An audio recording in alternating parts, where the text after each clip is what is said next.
When we use the word VR, it usually refers to computer-generated imagery and hardware specifically designed to bring sights and sounds to us in a way that is totally immersive.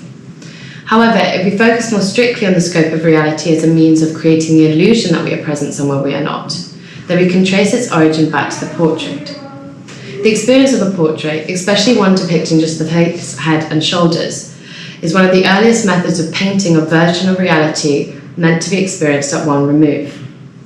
The psychological effects of confronting this type of representation is most famously evidenced in the reaction to early cinema, which showed a train heading towards the camera, and many people in attendance, having never seen a film before, ran from their seats as though it were really a train, rather than just a picture of one. With the emergence of each new medium intent on influencing our reality, the effects have been explored through the category of the uncanny, otherwise known as the unease we feel when we see something that looks almost real. Unlike the category of horror, sights most susceptible to uncanny disturbance are that of the familiar and mundane, that in some way convey a disturbing chasm of unreality.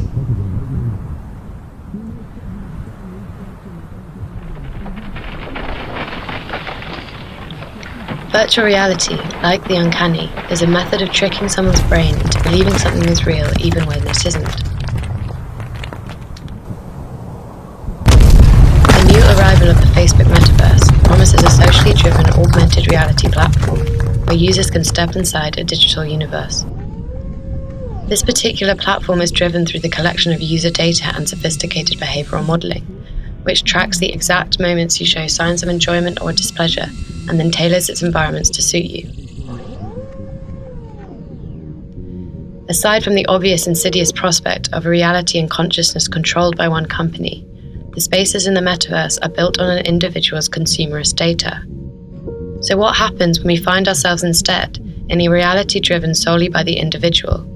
A representation of reality that becomes too familiar, too personal or lifelike, leaving us unable to distinguish between the real and the unreal. If we look beneath the floorboards or the window here, might we begin to question which scene is real and which is simulated? How do we navigate our everyday spaces in a world which is able to collide the physical and the virtual seamlessly in order to cater to the unique needs and desires of the individual? Thank you very much. Yeah.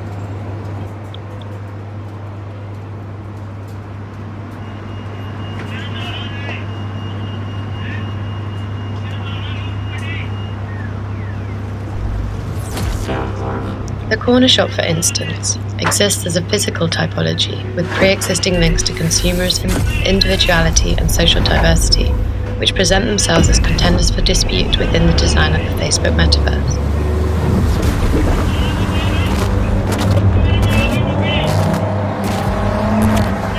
Our local corner shop doesn't exist as a fantasy.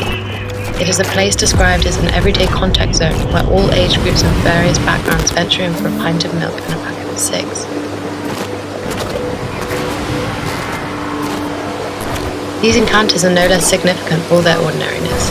Rather, they are places in the real world where the everyday and the extraordinary converge in seemingly banal ways.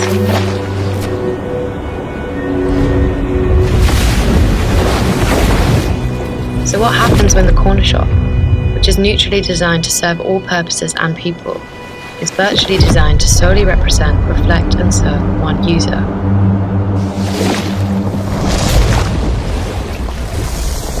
Will it be possible to activate personalized virtual experiences through the interaction with real physical objects? And will our immersion within this new virtual medium, which allows us to directly manipulate or take control of our surroundings, lead us to a point where we become totally absorbed in a world of our own making?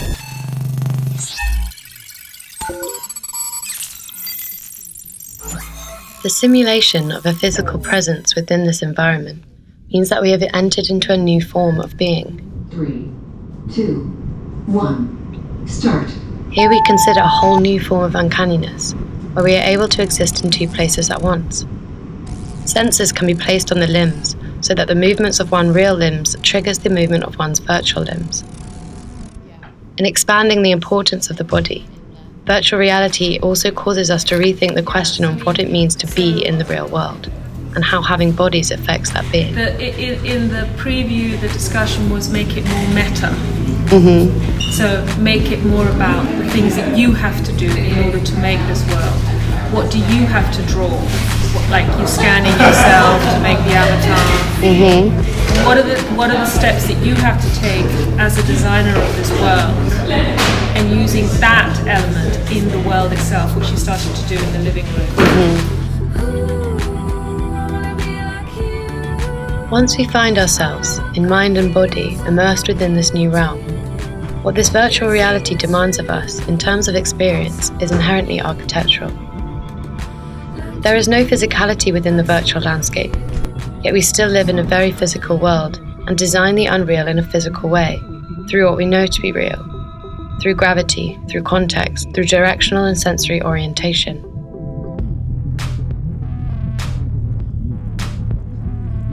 What can be considered as real is how you orientate yourself within a world. The constructed orientation of this world gives the user a sense of direction. In the same way, the psychological impact or sense of uncanniness within this sphere is observed when we lose our orientation, notice a collapse in the status quo of what was previously defined, or glimpse the operational system which serves this construct. Often, when physical architecture is created, it exists in the context of a city that is controlled by certain laws. In the virtual environment, the whole thing is turned on its head, and the logic of how the thing you create connects to everything around it is completely different. Undoubtedly, the photograph and the film have the power to create an imprint of time, whereas in the virtual, environments are being created in places where the time frame is a lot shorter and changing more rapidly. However, to create the collision of physical and digital environments and reproduce an existing physical space within a digital sphere, the scene must be remodeled from a single camera perspective as opposed to physical dimensions. But this strange physicality is hidden from view, where everything observed by the user is fed through a camera lens. Please stand clear of the closing doors.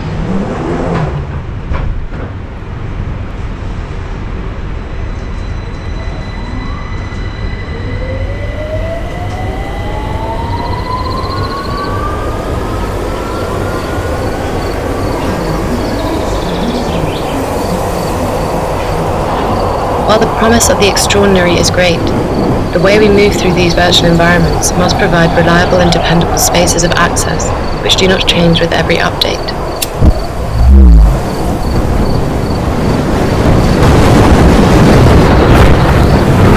The mundane and the familiar prevent the feeling of getting lost and provide a degree of stability and certainty which we require in order to continue building these new worlds. You know, and the question of where do you want to go with this now could be a question that comes up.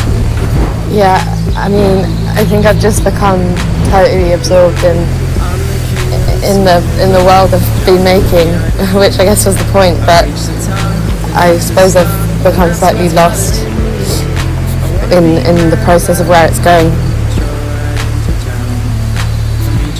Experience of the virtual has the potential to be as meaningful as experiences in the physical, and the design of this world therefore needs to follow similar guidelines or principles to the design of the real. Virtual design is just a new form of painting a snapshot in time, only it continues to paint and repaint beyond the frame. Ooh, I wanna be like